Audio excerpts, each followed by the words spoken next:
Hi and welcome to TYT Interviews. Today we have two incredible guests here to discuss Trump and the so-called post-human rights America. We have Dr. Michael Shermer, who is the founder and head of the Skeptic Society and publisher of two New York Times bestsellers, The Believing Brain and Why People Believe Weird Things, as well as a monthly columnist for Scientific American.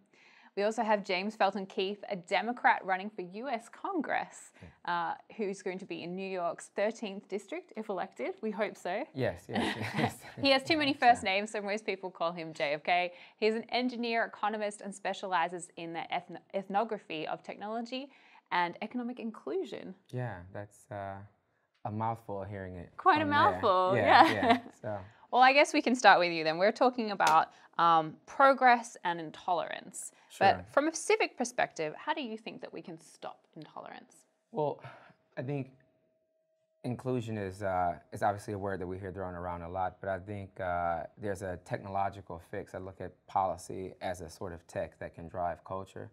I'm more of a technological determinist. And so if we think that tech drives culture, implementing policy that actually includes people in the decision making for civic organizations, governmental organizations, et cetera, I think can start to change the perception of those individuals, more disenfranchised individuals, and then it just creates a new sort of dialogue where everyone's on the same footing from the get-go. And I think that usually spurs about change. It's the difference that we see here in the cities versus what we see in the burbs and outside the cities. Yeah. So, yeah. It's a lot of difference. Yeah. Michael, you are a skeptic, but you've also written a lot about morality and moral progress. Mm-hmm. And in your book, The Moral Arc, can you explain, you talked about how as time goes on, we become more and more moral, like society gets better and better at treating people well. In the long run, yes. In the long run. So how can you explain what we're seeing right now with the alt-right and bans on transgenders in the military?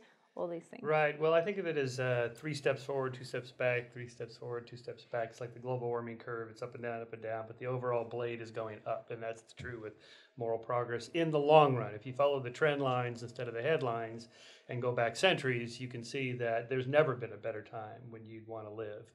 I mean, people fantasize about the 1950s or whatever, but this is terrible for not just tolerance and racial attitudes and attitudes toward Jews and women and so forth, but to my conservative friends, I say you remember the tax rates were 90% in the 50s. You don't really want to go back. So we got to go forward. And you ask what leads to more tolerance? Well, just more dialogue, more interaction, more economic exchange, more travel, more literacy, more exposure to people who are different from you in a non-conflicting way. So all of this is the kind of thing we live in a civil society where we just interact. Like New York City is a great melting pot. That's the sort of thing that makes you realize, well, this guy's different, but he's like me. So really, how different can he be? And so my thesis in the Moral Arc is that the moral sphere has been expanding to include more and more people. And we're almost there, again, it's like there's always pushback a little bit because we still live in a world of nationalism. So you're still going to get some of that blood and soil and, our people are different than those people. We have to circle the wagons. Mm-hmm. There's always going to be a little bit of that, but we can push back against that through these different technologies. This is a question for both of you. You make it sound so easy. Just travel more and be educated and everything will be great. Yeah. But how can we change people's minds? Is it just a matter of good education and getting people to go to see people that are different from them? Does that always work? Well, I think it's education and experience. So there's a certain, and I totally agree with what you're saying. In the long run, over time, we do get better. All the empirical evidence shows that even if we look at feudalism to capitalism to where we are now, what's really been happening from an economic standpoint is more people have been included. And so as the engineer and economist, I just look at everything as a distribution problem. So it's like, how do we distribute participation better? And, to answer your question, it's not just, travel well, et cetera, but the more we can set in place structures to include people, the more opportunity they have to bounce up against each other, not necessarily in New York City. That's an interesting point, though. Like you said, it's a distribution problem, and how can we distribute influence better? So Sure. If we have taxes to distribute wealth, how do we distribute influence better? How do we distribute opportunities better? Well, I guess the newest thing that I've been working on outside of the Congress run, I run a trade association called the International Personal Data Trade Association. We we actually sponsor a conference here in New York annually called Personal Data Week, and we look at ownership of personal data as the sort of the new capital. The best way to distribute inclusion is through ownership. So even if we look at capitalism's toppling of feudalism, what really happened is Europe needed to expand, they went to war, and so they had to distribute wealth better through capital to entrepreneurs who made mostly boats, guns, and clothes, and some spices traders. And so nowadays, the new input is not only work and capital, but also, a lot of products and services are built just based on what we need and what we think. And so as the engineering guy in the room, I just look at data as the most micro thing that we can distribute to include people. So yeah, it's just, we need better mechanisms to distribute inclusion. And so I think all engineers really do is look at things as a distribution problem. And so we're going to play that on politics now and see how we do. See how it works. Yeah, we need to kind of narrow the conversation a little bit, make it a bit more nuanced, just about ownership and power and inclusion. But the whale under the boat is really distributing ownership of these small inputs that create the productivity that is society. I think, you both make it sound like such a rosy picture that we're just going to We're in a good engineer our way time. out. We're here, we're in New going York. forward. Everything's easy. That's the whole thing. In talking about influence and getting this conversation going, I know that you've spoken a lot, Michael, about what we should do when people that we disagree with speak on campus. And there's been a few instances recently where people have, from the alt-right, have been given a platform to speak on a university campus and have been shouted out, shut down.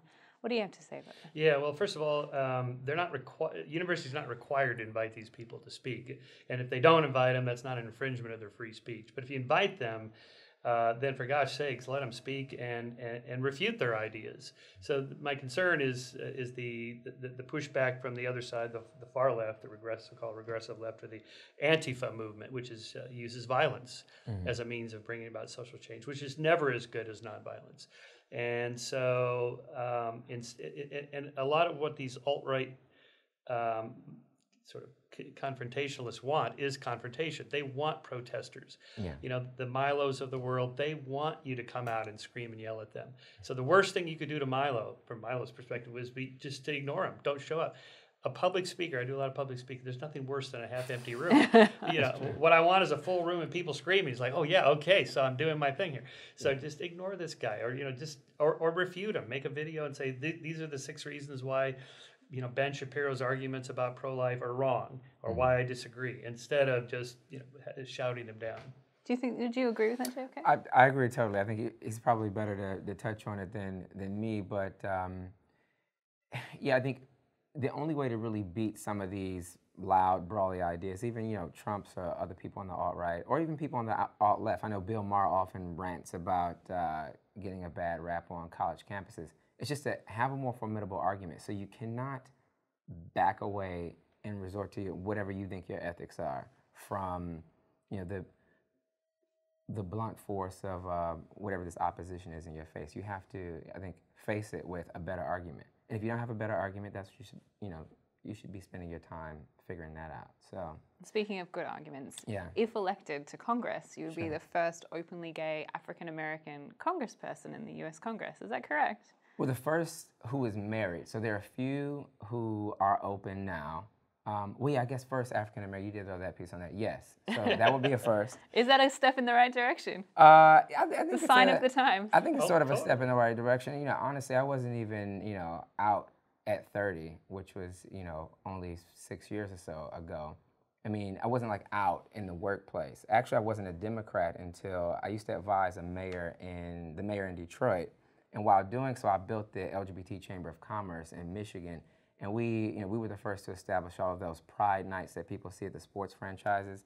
Yeah, they call me the devil in the news. And the point is, after that stuff happened, they came in, they're like, your associations aren't aligned with the administration. And I was pissed off. I'd never been fired from anywhere. Usually when I come around, you make more money. You have a better time. That's my job.